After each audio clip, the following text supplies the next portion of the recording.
evening, everyone. Thanks for tuning in. We're, as you can see, we're not at the Prattneys tonight. We're back at our own house. We're at home with Jim and Dee is at our home tonight. This is we're set up here in my room, which is my art studio, my music studio, my study hall. It's whatever needs to be done. I usually do the studio. Back in the studio, with the living room off over there and kitchen's over behind you, or behind you guys. And you can see we've got a little bit of a different setup. We're trying, as weeks go by, we're trying to improve on the whole production.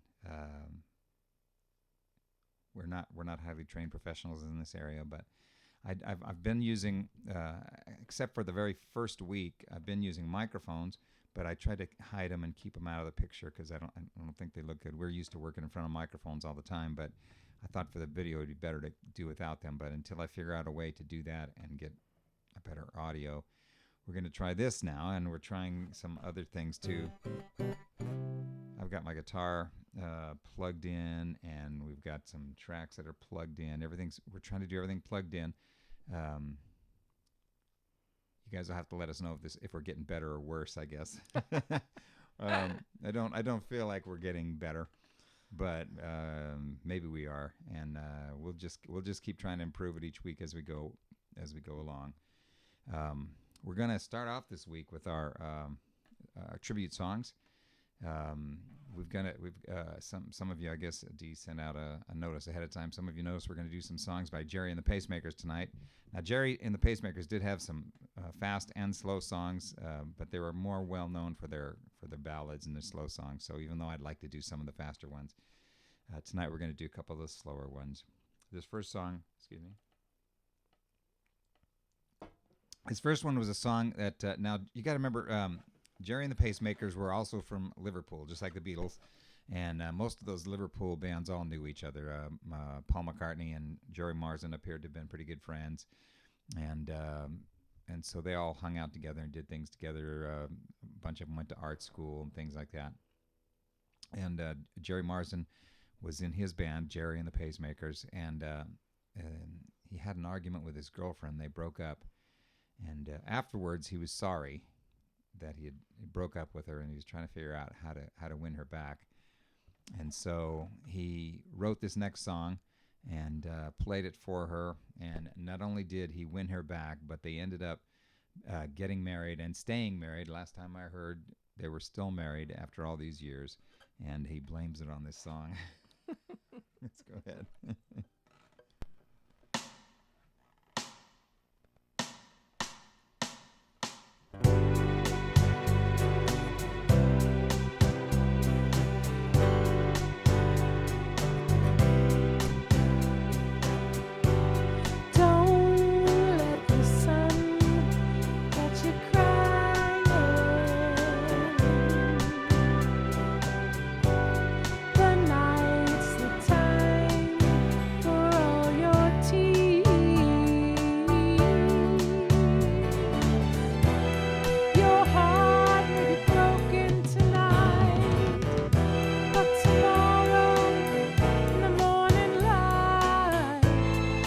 Don't let the sun catch you crying.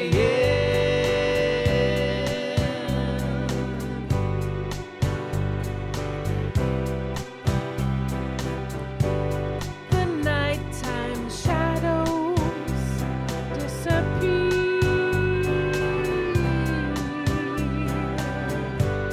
and with them go all your tears.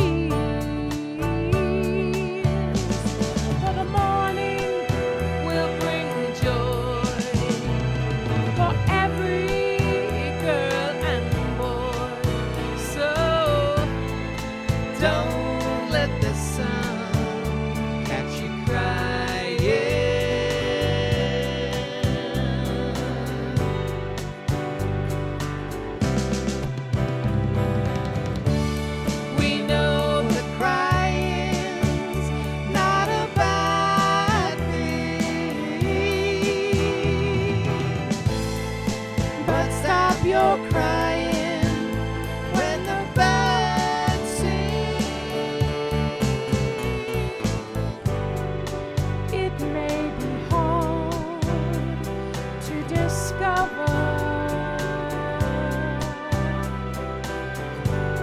that you've been left for another,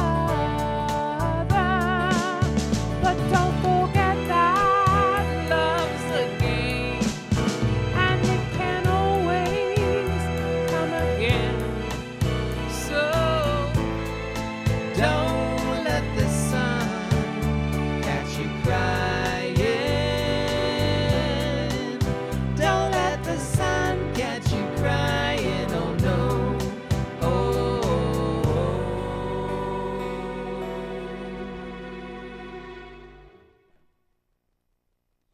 There you have it. Don't let the sun catch you crying.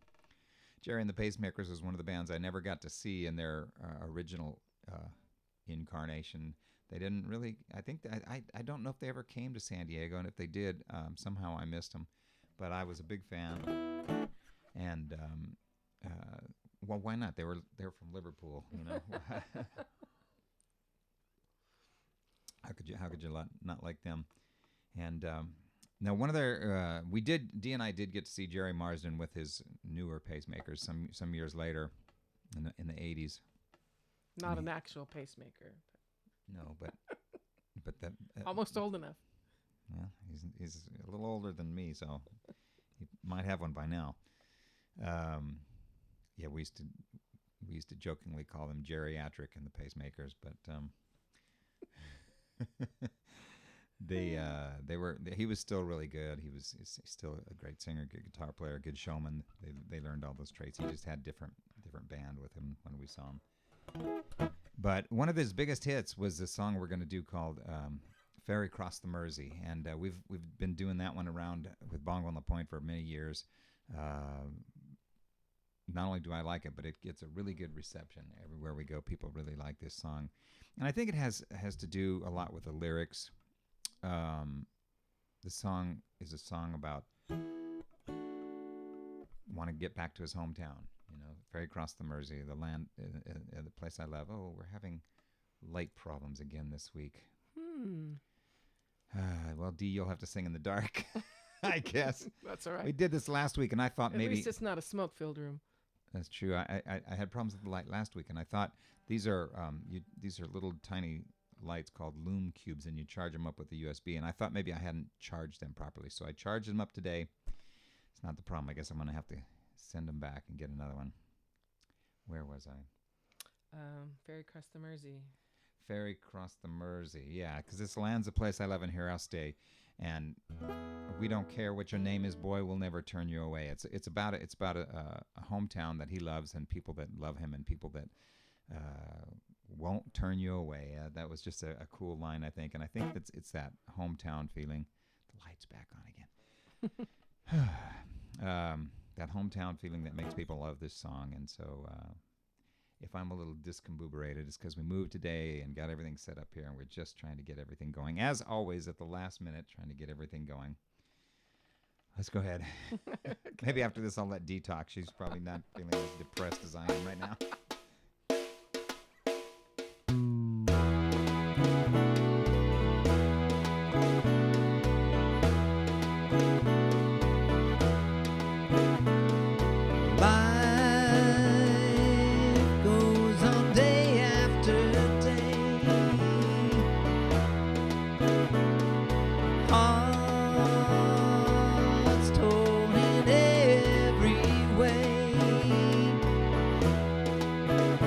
So ferry across the Mersey.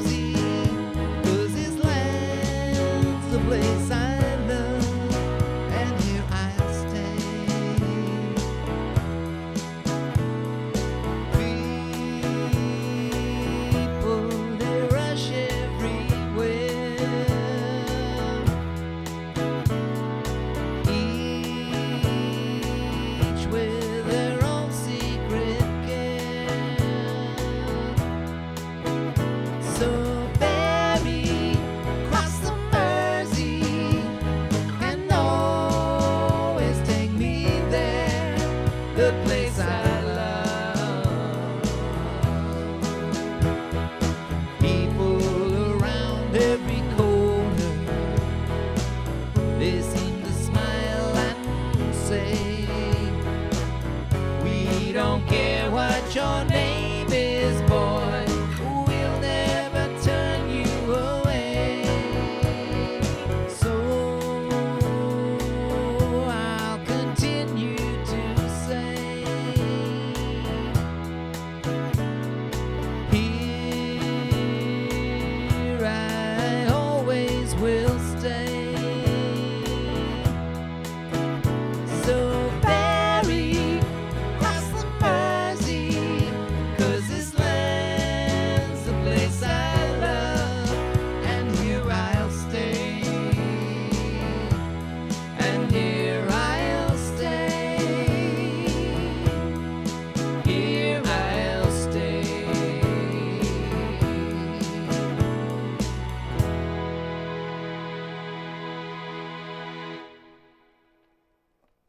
There you go. All right, your turn. My turn to To talk. say- yes. I don't know if you want to greet them, tell them to subscribe or thank for this subscription, whatever. But then whatever you want to talk What about. he said. Thank you so much for watching, whether you're watching now live or whether you are joining us at a later date. I sent out a bunch of kind of very detailed, What? kind of very detailed Oh. posts today, and we've already got one new subscriber from that, and I'm thankful. I also did not get a chance to change the banners. There's still an Agape Land banner on the event, and Oh. that's a big fail on my part. But we were kind of busy trying to do the new place and everything, and so here we are. Maybe I'll get it done tomorrow. But if you're out there and watching and you haven't subscribed yet to our YouTube channel, we would really love it if you would do that, because they say that 100 is the magic number for getting to change our URL to something understandable. We're going to try some different things in the coming weeks. I was excited about our little creative session we had this afternoon about some of the things we want to do in the future, but I'm not going to say anything yet. Just come back and look for the events and look for the posts, because we're going to have fun with it coming up here. We're also going to be trying to work on conquering the tech beasties, because we are going to be going on the road in July, and we don't want lights that turn off and on when we do that. And we need to be able to shoot the video with a phone or an iPad instead of our big giant iMac. So we will be learning some things here pretty soon. Hopefully. Hopefully we will be learning. We're old, so it takes a while. Onward and upward. Tonight we wanted to talk a little bit about childlikeness. You can do that instead of your other stories that you were talking about? Well, it's going to segue. Oh, okay. Okay. You can see how organized we are. I thought we mentioned something, but I don't know. Yeah, we talked about this, didn't we? Jesus talks about how necessary it is for us to become like children. But how many people even really do anything when they read that, except I say, I don't know. I don't know how. I don't know how to be a kid again. And it seems like in this crazy world we live in, it's exactly the opposite. Kids are in such a hurry to not be kids anymore. And grown-ups look at others who are childlike and say, what? Who are you? Who do you think you are, Peter Pan? And, you know, there's this thing about being wise as serpents and harmless as doves. And I think to find out what Jesus was talking about, we need to look at real kids and see what they're like before they start getting all grown up, and see what they like, see what they're quick to do. And there's two things that I think are worth mentioning, and by no means are they the only childlike qualities that are necessary. But one is children are much more likely to be nonviolent, and they're much more likely to put up with you and all your idiosyncrasies and all your faults and failings if they love you. In fact, so many kids who are abused spend time defending the abuser because it's not as simple as all that. This is someone they love, and this is someone they forgive on a regular basis until they get grown up enough to decide that they don't want to do that anymore. And I think that we sang the Noah song last week, and one of the lines in that song was, "And the earth was filled with violence because of them." And Jim and I have had the great privilege of being children's pastors twice in two different situations. And in both cases, we find the children so refreshing, and their questions and their insights to be so wonderful that we can really see why Jesus said that they were the greatest in the kingdom of heaven. Now, to segue from that into the story I want to tell tonight, I have to say that this was on the tail end of my childhood. This was when my awe and my excitement levels still ran really high. And when this story happened, I was still 17. I don't think I was 18 yet. Lukey Bean, my stepfather that I've talked about before in stories and blogs, was a general contractor. And as chance would have it, he got a job doing a build out in a mall for a modeling school. And it's a famous modeling school, so I'm not going to tell you who it is because I don't want to cast aspersions upon the school as a whole. But he came home and he wanted my mom and I to meet these people and to go to the modeling school. And he worked hard. He got the build out done, and it looked really nice. And somehow in all of that, I got a scholarship to go to the modeling school. It's not saying that much about me and my qualifications since my dad was the contractor. But I was excited about it. I was really excited about it. And on top of all that, they were looking for people to work, and I got a job there. Now, you may be interested in knowing that at the time, that was my first real job where I got a paycheck on Friday and taxes were taken out. Arg. And they did have a minimum wage back then, and it was $1.65 an hour. And that was a lot of money to me. It paid for my gas and my diesel, as the case was in my case. But in this school, I got to learn a lot of things about how to walk, how to stand, how to make up, all the things that I thought I really wanted to know. But one of the things You're confusing me because you say you got a scholarship, but then you're talking about having a job. I got a scholarship to go to the school. Right. But as a totally different thing, I got a job working at the school. Okay, maybe you should explain that, yes. Yeah. Okay, so now you know, right? Okay. So I began going to the school, and that was pretty neat. I learned some things. One of the things that I immediately heard from them, the message I was getting, was that the modeling business was very cutthroat, very competitive, and by no means at any time were you ever to trust another model or be friends with her because she was going to take your job if she could. That wasn't a huge problem for me because I wasn't tall enough to be a real model anyway. they would pat me on the head and say, honey, maybe you could do some sporty things. And but I walked out of there. It was at a time when the Jesus movement was just building steam, when that awakening, revival, and I was so in love with the Lord that that my thoughts were like, I don't want to do anything where I can't overtly love people and love Jesus. And so pretty quick into the whole thing, I made up my mind that modeling is not something I wanted to do.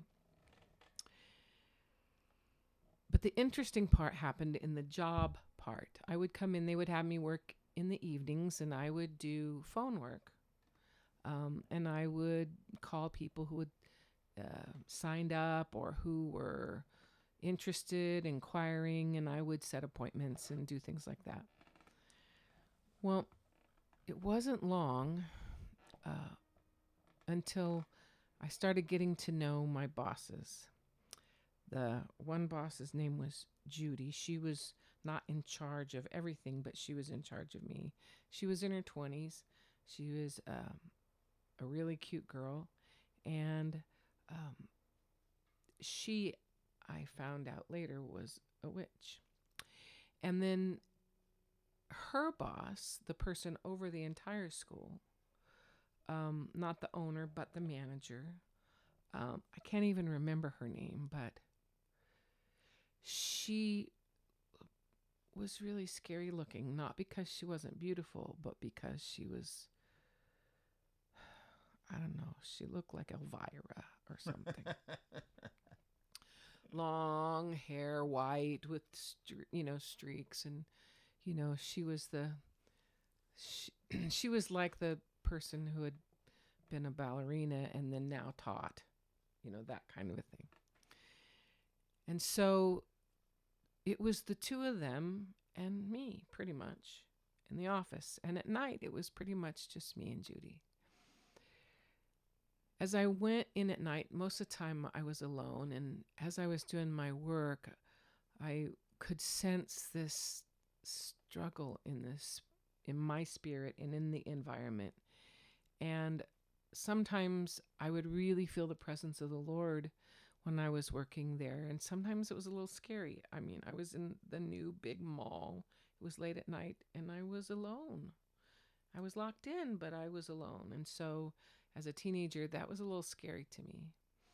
And I would conquer it with worship, and I would do things. But the really scary nights were when Judy was there. Now we got both lights going out at the same time. Sorry. Hey, that's fun.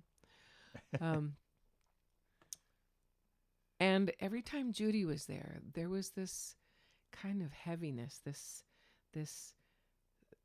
sense of oppression, and I couldn't figure out what it was. And I just started praying more and more. The Lord's presence would come back. I would get these wonderful realizations and revelations that were really important to me at the time. But one night in particular, Judy, who was in the back office working, kind of snuck up on me. And she laid her hand on my shoulder. And when she did, I just felt yuck. Like my spirit just went, and I didn't really know anything about her at the time. Nothing. I didn't know what I'm telling you now, I didn't know then. But I just felt something wasn't right. And when Judy laid her hand on my shoulder, she said, Dee, do you believe in the devil? And just that quick, just in that moment, suddenly the Holy Spirit fell on me. And my little shy, little 17-year-old self, I pushed back my chair and I stood up. And I might have been short, but I was taller than Judy. I stood up and I looked down at her. And I held up my hand with my little finger out and I said, oh, yes, I do believe in the devil. But I don't serve him. I serve Jesus. And I'm going to tell you one thing, Judy. She had been telling me after she said that, she made me stop for a little bit. She goes, I serve the devil and I'm a witch. And when I die, I'm just going to be an evil force floating around the universe. I went, oh, great. What a great thing to want to do. But when I stood up and I said, yes, Judy, I do believe in the devil, but I serve Jesus. And Judy, I know you want to be a powerful being. I says, but honey, serving Jesus, I have more power in this little finger than you will ever, ever have access to in eternity. And Judy backed away from me like I was somebody, like I was older than I was, like I had more authority than I thought I did. And she didn't say anything to me ever again. Now, I got done working, which was pretty soon. That was towards the end of my shift. I went home. I was supposed to come back on Saturday to work during the day. And so on Saturday, I get in my little car. The starter didn't work, so it was 3-speed, and I had to pop the clutch, and people don't know how to do that these days, but I'd go down my driveway, start the car, go there, find a hill to park on, and so that I could start to go home. And then I went in, and there were these big, huge doors, these like big, giant, tall doors, and these huge pulls on them. And so I grabbed the door, and I was just dreading it because I didn't know what I was going to face when I got back to work. And I opened the door, and as I walked in, Judy and Elvira were sitting at the front desk, and their heads were very close together, and you could tell they had been talking about something. And they looked up and saw me, and I really thought I saw a shadow of fear cross their eyes. And Elvira raised her hand and started to say something, but only gobbledygook came out. And Judy tried to say something, and she couldn't say anything either. Never before or since then have I ever experienced something like that, where